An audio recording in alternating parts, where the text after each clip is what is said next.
Pria paruh baya yang menjadi tukang sol sepatu yang sering mangkal di Jalan Sekana, Kelurahan 28 Ilir, Kecamatan Ilir Barat 2, tepatnya di sebelah gudang Bek Ang.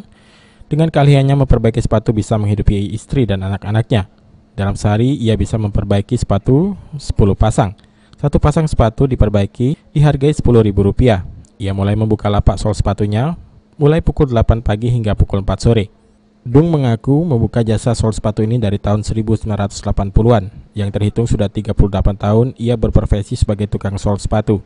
Hebatnya lagi, dengan pekerjaannya sebagai tukang sol sepatu ini, ia bisa menghidupi istri dan 3 anaknya yang disekolahkan hingga ke jenjang perguruan tinggi.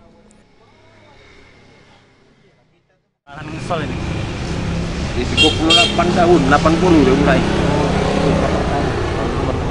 Per hari itu dapat berapa pasang, Mang, kadang? Sudah 100.000 lah. Sehari itu itu, Mang, berapa, Mang? 3.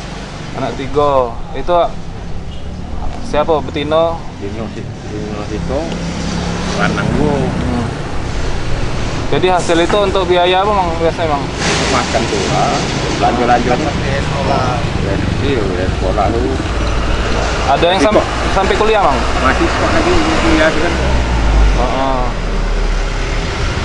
Gue kok lepas kan. Sementara salah seorang pelanggan sol sepatu, Andi, mengaku sudah belasan tahun menjadi pelanggan sol sepatu Dung ini.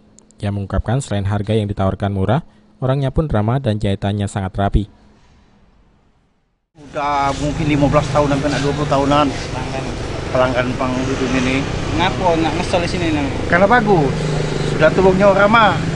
Bagus, ramah, boleh dicontoh lah kalau Bang Dudung ini. Soal harganya cak mana? Soal harganya di bawah standar, memang benar-benar bagus. Murah belum? Murah, bagus. Tidak memaksakan, penjahitannya memang. Heru Wahyudi, PAL TV.